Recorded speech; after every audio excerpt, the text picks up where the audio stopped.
Marcus Aurelius is remembered as one of history's great Stoic philosophers.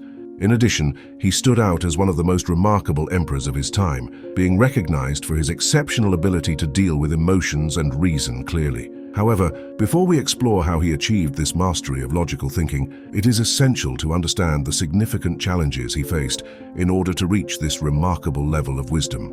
The emperor, occupying one of the highest positions of power in the ancient world, had access to practically everything he could wish for. However, instead of seeking the mere fulfillment of personal desires, Marcus Aurelius directed his life towards the pursuit of virtue, dedicating himself singularly to impartiality and justice.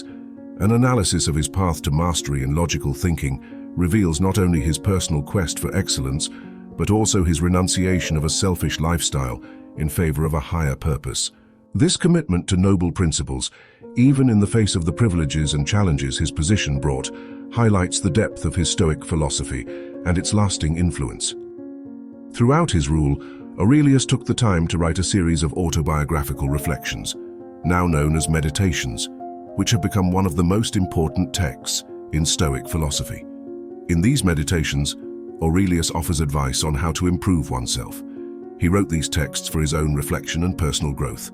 The main focus was to adopt a cosmic perspective and critically evaluate his own judgment, both in relation to himself and others. As the leader of a powerful empire that faced several wars during his rule, Marcus Aurelius not only led armies, but also applied his own Stoic philosophy to deal with the stress and worries inherent in his position. His commitment was to be the best and most reliable leader possible, and to achieve this goal he incorporated Stoic principles into his daily life.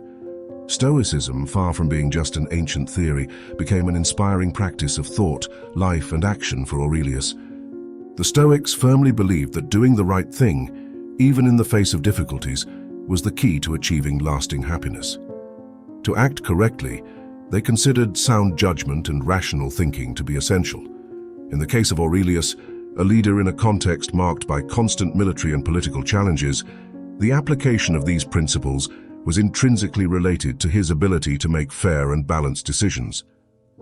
As we deepen our understanding of how he incorporated Stoic philosophy into his leadership, we see not just a ruler, but a thinker committed to moral and ethical values in a complex and challenging world. So, with that in mind, in this video, we'll explore 6 important lessons that can help you develop a rational mind, inspired by Marcus Aurelius's teachings, so that you can think more clearly. First lesson, reduce the quantity of what you do. Simplifying life is fundamental to living calmly and clearly, but that doesn't mean being lazy. The Stoics valued diligence, that is, being productive, while emphasizing the importance of moderation. This may seem contradictory. How can we simplify our lives without losing focus? Marcus Aurelius realized that we often get involved in things that aren't really important. Nowadays, there are so many entertainment options and distractions that it's easy to get sidetracked. When he talks about simplification, he also means reducing the number of words. Often our conversations are empty and lead us nowhere, wasting our time and energy. So simplification is about focusing on what's really important. It's not just about eliminating the superfluous, but also about working smarter and more efficiently. One of the great advantages of this method is that by simplifying our lives, we can do less, but do it better. The constant search for simplicity requires a conscious approach. As Marcus Aurelius advised, if you can eliminate something, you will have more time and peace of mind. Ask yourself the constant question, is this really necessary? In addition, it's also important to question unnecessary assumptions in order to eliminate superfluous actions that often accompany them. By asking these questions, we free up more space in our minds to think clearly and rationally. An effective practice for staying focused on our daily activities is to create a to-do list the night before. This allows us to plan in advance what we need to accomplish when we wake up in the morning, which has a calming effect on the mind.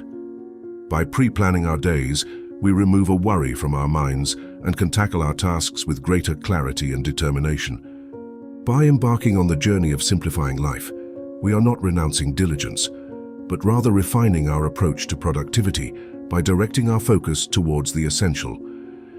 Eliminating distractions doesn't mean adopting a lazy attitude, but rather freeing ourselves from the habit of dividing our attention between various tasks, allowing us to dive deeper into valuable work. This perspective aims to harmonize diligence with simplicity, establishing a formula for a richer, less stressful life. The quest for simplification is not an excuse for laziness, but a deliberate strategy to gain efficiency and intentionality in our daily actions. By reducing the unnecessary complexities that permeate our routine, we create precious space for what really matters. This practice not only relieves the burden of excess, but also promotes a more balanced and fulfilling lifestyle. Simplicity, then, proves to be a valuable tool for optimizing our daily journey, providing well-being and contributing to personal fulfillment every step of the way. Lesson 2. Learn to control your emotions. Marcus Aurelius advises us not to allow our feelings to become more important than our ideas. We should avoid being false, selfish, and not get angry easily. Following your feelings is quite different from acting with your head, and there's an important reason for this. Nothing gets in the way of our thinking more than our own emotions. Therefore, if we always want to think clearly, it's essential to learn to control our emotions.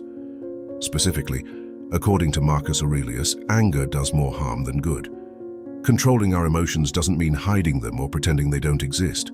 For example, if someone hurts us and we feel very angry, simply denying or disguising it won't make the anger go away. It will still be there. Instead, controlling emotions such as anger means, according to the Stoics, redirecting these feelings in a different way.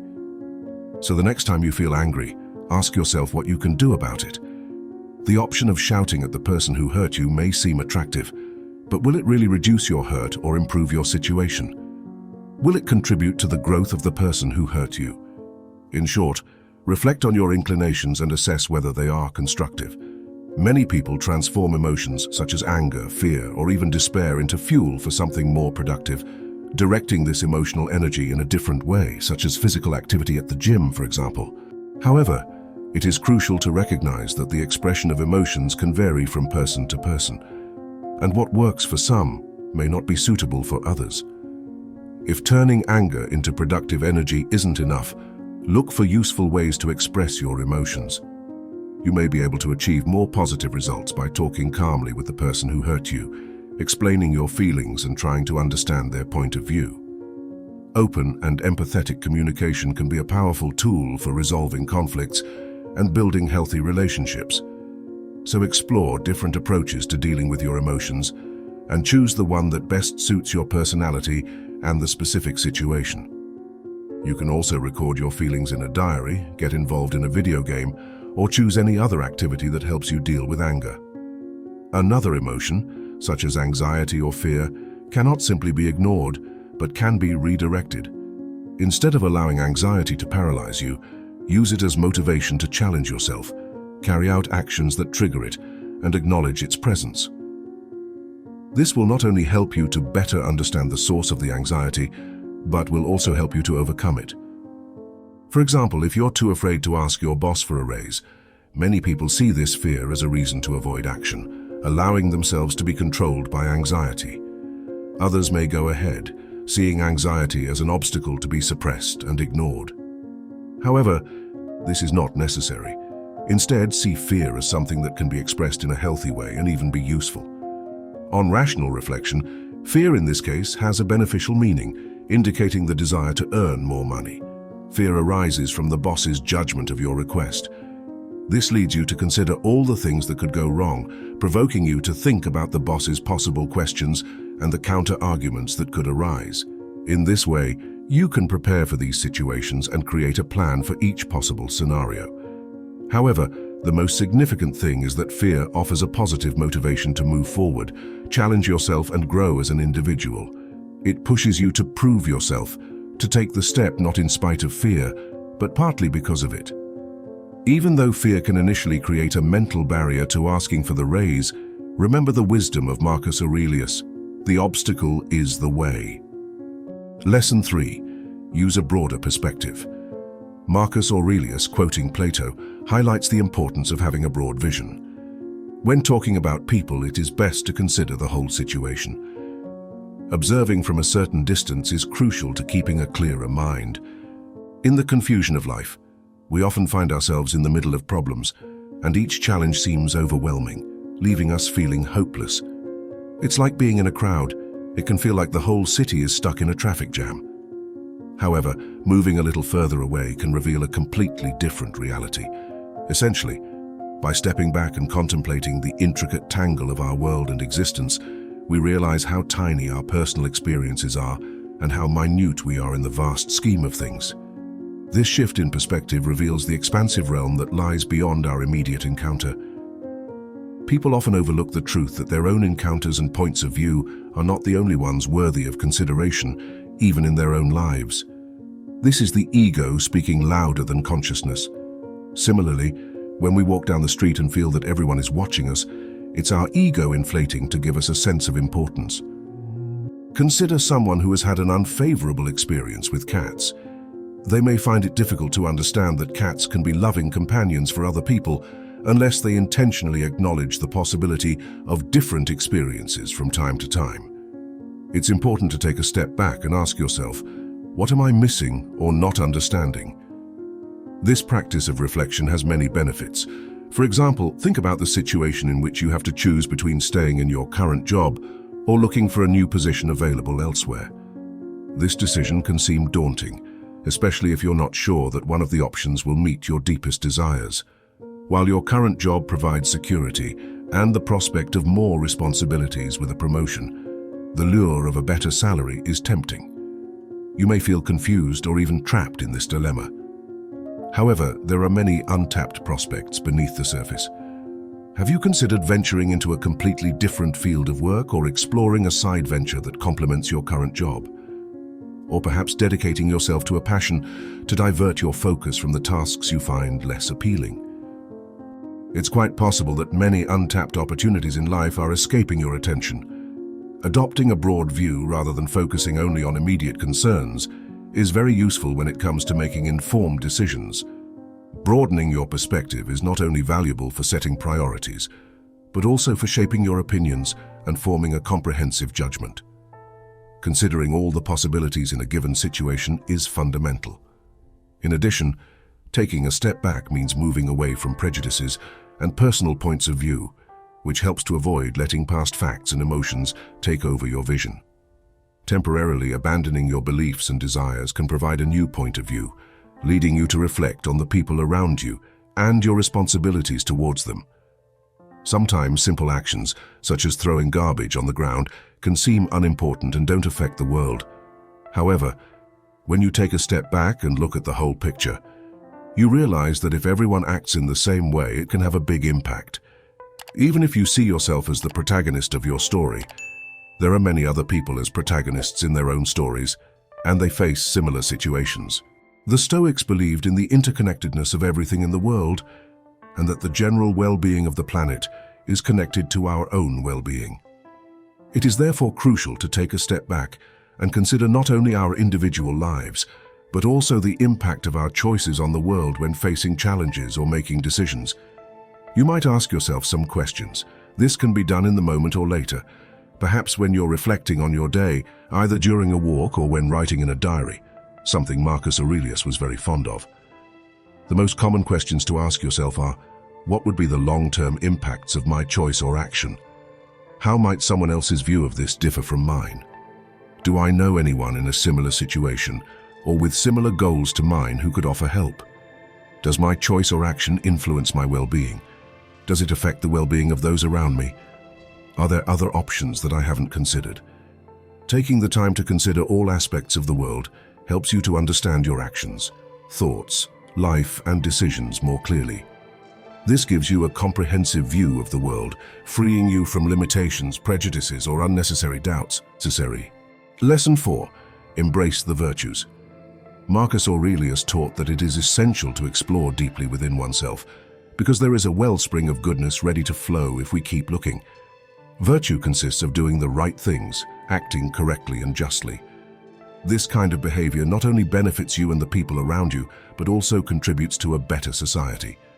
The Stoics believed in the interconnectedness of everything and everyone, so doing good for the whole also resulted in personal benefits. The Stoics argued that those who were more rational were more dedicated to the good of all. They thought carefully before acting, seeking what was good for everyone. On the other hand, They claimed that those who don't act correctly may not know what is right. In life's complicated and surprising situations, virtues are like stars that illuminate the right path and help keep our feet on the ground.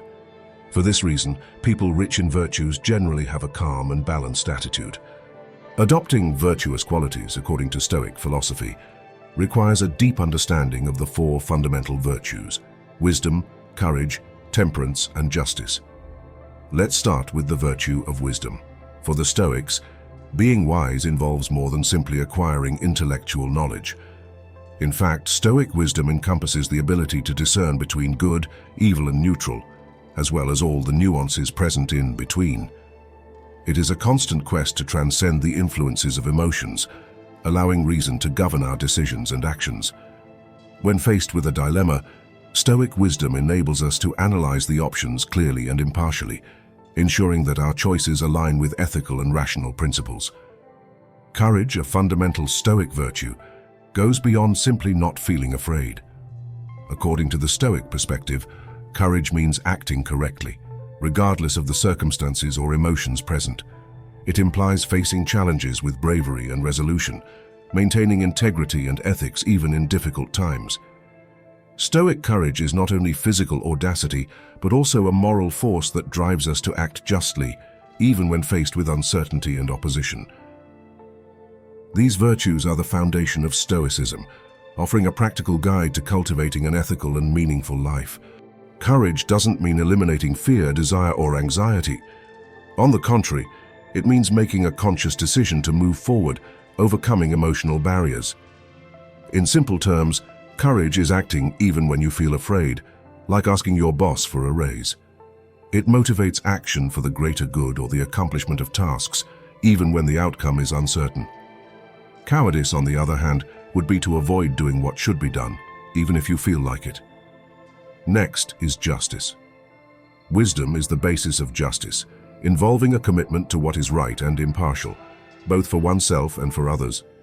The Stoics considered it a duty towards themselves, other human beings, and society as a whole. The notion of justice for the Stoics was reflected in the philosophy of John Locke in the future, who said in political and social discussions, "I do not agree with a single word you say, but I will defend to the death the right to say it." And finally, temperance, also known as moderation, means maintaining a balance between extremes. It involves exercising self-control, restraint, and discipline. Marcus Aurelius highlighted the human capacity for self-regulation, which differentiates us from animals. Temperance prioritizes long-term balance over instant gratification. Think of a common example: the use of technology. Spending endless hours in front of screens may provide momentary satisfaction, but it harms mental health and the quality of sleep. By exercising temperance, there would be moderation in the time spent on electronic devices. Wisdom is crucial to determine the appropriate amount before disconnecting and seeking a healthy balance. Stoicism classifies things and actions into categories of good, bad, and indifferent. Following the path of good, avoiding evil, and embracing indifference according to personal preference were fundamental principles. Deviating from these virtues was tantamount to promoting evil, such as stealing, disrespect, or acting recklessly, or abstaining from good. Indifferent actions, such as taking a leisurely stroll, involved none of these things. These principles not only benefit personal development, but also promote positive collaboration with society. By aligning your actions with these virtues, you ensure that you are always following the path of righteousness, guided by reason, thus cultivating a calm and peaceful mind. Fifth lesson: start practicing the dichotomy of control. As Marcus Aurelius used to say, you have power over your mind, not over what happens externally. Recognize that, and you'll feel stronger. The idea of the dichotomy of control involves separating what we can control from what we cannot. Things like the weather, traffic, or what others think of you are out of your control. However, choices such as how you dress, when you go out, and who you have relationships with are within your control. So when you face something that makes you feel a particular way, ask yourself, is this within my control? If so, think about how to act. If not, you need to accept it and move on without letting it upset you. Understanding this difference and acting accordingly can help clear your mind immediately. A crucial part of this is the concept of amor fati, which means loving fate. When you accept life and all the situations it brings, you will always find joy in life. We can't avoid what's to come or choose circumstances that are out of our control, such as fate. However, we can choose to love our life, no matter what. If, for example, you are not selected for a job you have wanted for a long time, you may feel that there is no redemption in this situation. After all, you've invested a lot of time and effort, you've tried hard, and you haven't been chosen. In these situations, it can seem difficult to pretend that you love what fate has brought you. However, this is a mistake. Instead of seeing the fact that you didn't achieve your wish as something negative, look at it impartially and ask yourself, why didn't it work out? This will help you identify areas for improvement and adopt a positive attitude towards the situation. If the reason you didn't get the job was your own fault, this is also something you can control. You can work to correct these faults and try again when a similar opportunity arises in the future. That way, you will have developed more skills and may even be hired at a higher salary than before. If the reason for not being selected was something external, such as hiring a relative of the company's owner, there's no reason to worry. It was never in your control, which means the opportunity was never really yours, and there's no point in getting upset about something that isn't real. It's part of accepting fate to distance yourself from fixed results and external indicators of success. In this case, it wasn't a loss or failure, because victory was impossible due to external factors that were beyond your control. Imagine, for example, that you aspire to be a painter. If you measure your success by the number of canvases in a collection you create, you are allowing your success to be controlled by the art market of the time. However, if you decide to measure your success by the degree of satisfaction with the paintings you paint, or the amount of study and effort you put into your work, you will be in control of your own success. Detaching yourself from external metrics and concentrating on the process allows you to stay focused on the things that are within your reach. So put everything outside your influence out of your mind and concentrate on doing everything you can to achieve your goals. Be aware that you may not reach them and accept this possibility in advance. Focus on the process. Do your work with dedication and allow the result to be a natural consequence of your effort and commitment. If we focus only on the things we can control and decide to accept what doesn't happen exactly the way we want it to, we'll be calmer and more content, no matter what happens. Because if we don't, life will be full of suffering and pain, where we suffer in our own heads. And that's something the Stoics were very careful about. To overcome these mental pains, the Stoics knew very well what they had to do. I left a video in the first comment on how to do it. Sixth lesson, improve your perception. Marcus Aurelius said, decide not to feel harmed and you won't be harmed. Don't feel harmed and you won't be. Stoicism teaches us to control how we interpret things, in other words, our perception.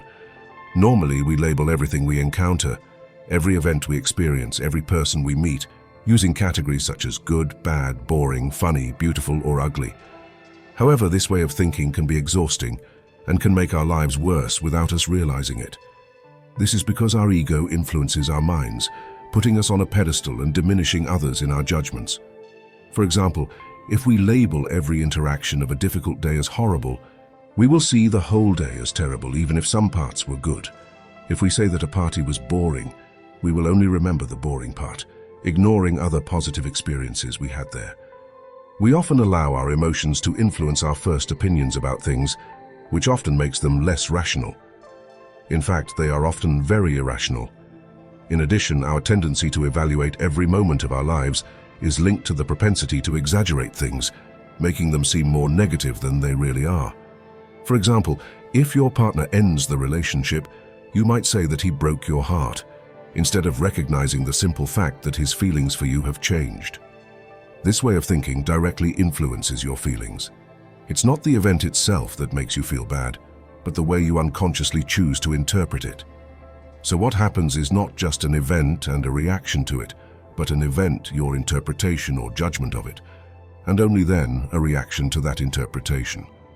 The Stoics, on the other hand, advise people to be cautious when evaluating everything they encounter and the situations they face. One way to act cautiously is to reconsider your judgments, which basically involves looking at them from a broader perspective, forgetting your first impulse and evaluating something in a more optimistic, impartial, and rational way. How about trying to look at that party that seemed boring in a different way? Think of it as an event where you had the chance to explore a new place and meet new people. Even if you don't connect with anyone, instead of seeing it as something negative, see it as an opportunity to try something new. Training yourself not to instantly judge everything based on your first impressions and emotions is a great way to start improving your perspective on life. Whenever you formulate an opinion about something, ask yourself, does this make sense? What am I basing my opinion on? Is there a more positive perspective I could consider? Marcus Aurelius stressed the importance of perspective in the way we face difficulties. He argued that adversity is not intrinsically difficult, but our interpretation of it significantly influences our experience. In other words, the way we judge and perceive challenges shapes our emotional response. The famous phrase, "The happiness of your life depends on the quality of your thoughts," reflects this understanding, highlighting the direct connection between our thoughts and our emotional well-being. Within Stoic philosophy, the idea of seeing every adversity as an opportunity or source of learning is emphasized. This means that when facing difficulties, there is an approach to transforming these challenging moments into experiences of personal growth. This concept is embodied in the Stoic exercise, known as turning the obstacle upside down. This practice encourages us to revisit our perceptions of challenges, seeking to understand them not just as obstacles, but as opportunities to develop resilience and wisdom. In this way, Stoic philosophy offers a proactive and positive approach to dealing with life's adversities. Imagine that you have a wonderful garden, which you are very proud of and look after with care. Now think that one day that garden becomes full of grubs and parasites, which will certainly cause you frustration. These unwanted creatures are obstacles to your goal of keeping the garden beautiful, strong, and healthy. However, in this situation, you can see an opportunity for good. It's a chance to practice patience, study plants to hone your gardening skills, understand how to strengthen your plants, and keep larvae and parasites away. All these learned skills and care will result in stronger, healthier plants. What's more, should this happen again, you'll already have the knowledge you need to deal with the situation. On this subject, Marcus Aurelius expressed the famous idea, "What opposes action promotes action. What blocks the way becomes the way." So instead of overjudging everything, take a moment to look at things objectively, and you may realize that life is simpler and clearer than you thought. In these situations, pause, take a deep breath and ask yourself, why did this happen? Then think about how you can prevent it from happening again. Every situation has a more positive and a more negative interpretation. By adjusting your mindset, you'll find that things don't upset you as much as they used to, and you'll go through life with a calmer, more peaceful conscience. Seventh lesson, break the problem down into smaller parts. Marcus Aurelius said, "Never let the future disturb you. You will face it, if necessary, with the same weapons of reason that today arm you against the present." When facing a complex challenge, we seek an approach that harmonizes our mind with the vicissitudes of life. By adopting the Stoic wisdom of divide and conquer, a practice that not only breaks down the challenge into more manageable parts, but also resonates with the Stoic philosophy of accepting what we cannot control. By fragmenting the problem into smaller parts, we become artisans of our own peace of mind. Each division is an opportunity to exercise discernment, deeply understanding all the points of the situation. As Epictetus said, "It is not the things themselves that disturb us, but our opinions about them." By applying this perspective, we not only demystify the challenge, but also cultivate the serenity needed to face it. The Stoic practice of reflection before action opens up a path for pondering the fragmented parts of a problem, transforming the mind into an impartial observer capable of discerning between what is within our control and what is not. Instead of being trapped by anxiety in the face of complexity, this approach invites us to embrace each part as an opportunity for personal growth and the development of Stoic virtues, such as courage in the face of difficulties. By adopting this Stoic mindset, problem-solving becomes a journey of transformation. Each challenge overcome is not just an external victory, it is also an internal achievement, strengthening the Stoic virtue of wisdom. In this way, when faced with the intricate tapestry of life, we can apply Stoic philosophy to transform adversity into opportunity. This not only builds pragmatic solutions, but also erects an inner fortress immune to external storms, enabling us not only to face challenges, but to thrive in the face of them. So the next time you deal with these problems, ask yourself, is this problem really big? Can I make it smaller so that I can think about it better? Is it possible to break it down so that it's easier to solve? Often, if you're having trouble really seeing a problem, try writing it down on paper. The fact is that when we can express exactly what's going on, it's easier to know how it affects us and how we can break it down into parts. The scenario is simplicity. Once you can express yourself and make it simple, you can see how to think more clearly and deal with it more assertively. To maintain this mental clarity and live in total harmony with the world, you just need to know how to turn your back on life when it hurts you. Click on the video on the screen to see how to stay calm with these lessons from the Stoics.